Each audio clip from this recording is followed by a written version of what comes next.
Mara b'komplikazzjoni ta' tqala m'għandix titħalla tasal f'xifer il-mewt qabel professjonist jagħtiha l-kura meħtieġa. Jekk hemm riskju immedjat għal ħajja, professjonist għandu jiddeċiedi u jintervjeni minnu fih filwaqt li f'każ fejn hemm każ ta' saħħa gravi li jista' iwassal għal mewt, il-kura trid tibda tingħata minnu fih biex il-mara ma tasalx li tkun fil-periklu. Huwa dan l-iskop tal-emendi għal kodiġi kriminali li ressa il-Gvern għal dan id-Deputat Prim Ministru u Ministru għas-Saħħa Chris Fearn li sostna kif huwa ta' sodisfazzjon li llum kulħadd qed jaqbel mal-bidla f'din il-liġi. U aħna meta bdejna dan id-dibattitu kien hemm ħafna nies illi qalulna tagħmlu xejn. Sħabna tal-oppożizzjoni qalulna tagħmlu xejn. Ħallu liġi kif inhi ma tkomplu għalfejn tbidlu xejn. U ħanedna ma jistax ikun tabib għax isalva ħajja jmur 4 snin ħabs u ma jistax ikun mara għax tissalvala ħajjita wara li tkun tilfet it-tarbija tmur 3 snin ħabs. Fid-dawl li d-dibattitu parlamentari għandu valur ukoll għall-interpretazzjoni fil-qrati, il-Ministru għall-Ġustizzja Jonathan Attard iddikjara l-intervent irid isir mingħajr dowmien. Iżommu fi sħiħ il-prinċipji li tlaqna bihom. Aħna bħala membri tal-Gvern, il-prinċipji li nissalvagwardjaw is-saħħa tal-hom. Dak il-prinċipju naħseb jiena bl-aktar mod ċar saħħaħnieh b'din l-emenda u f'ċirkostanzi.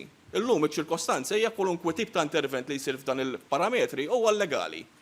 Illum dik iċ-ċirkostanza b'dawn l-emendi qed tiġi indirizzata.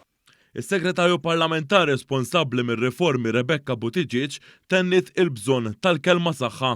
Tassew illum il-ġurnata għandna prassi illi l-mara bil-fors titħalla twassal sa xifer il-mewt qabel it-tobba ma jistgħu jintervjenu. U meta jintervjenu jaf ikun hemm konsegwenzi kriminali. Fil-Kumitat intervjenew persuni perspettivi differenti, fost oħrajn kien hemm mitkellem favur l-introduzzjoni tal-abbort f'pajjiżna u oħrajn taw eżempji li jemnu li għandhom ikunu koperti. Id-Deputat Prim Ministru rreaġixxa wkoll għal dawn l-interventi billi jispjega l-emenda. Maħniex ngħidu fl-ebda punt li mara trid tkun f'xifer il-mowt biex tabib jaġixxi, spjega id-Deputat Prim Ministru. Kundizzjoni li kulħadd jaf li din tista' eventwalment wassal għal mewt mela it-tabib jista' jaġixxi. Jekk tkun immedjatament jekk qed tara mara tiżvina quddiemek, it-tabib waħdu jieħu deċiżjoni qal id-Deputat Prim Ministru.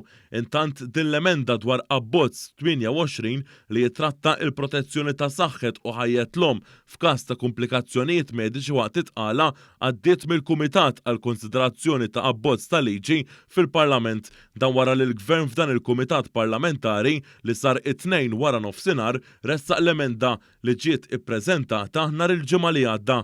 Il-pass li jmiss għal din l-emenda huwa li tmur quddiem it-tielet qari fil-Parlament wara li din il-liġi kienet għaddiet mill-ewwel u t-tieni qari. Preżenti għal dan il-Kumitat fisem il-Gvern kien hemm Michael Farrugia li huwa il-President ta' dan il-Kumitat, id-Deputat Prim Ministru Ministru għas-Saħħa Chris Fearn, il-Ministru għall-Ġustizzja Jonathan Attard u s-Segretarju Parlamentari għar-Riformi Rebecca Buttigieg.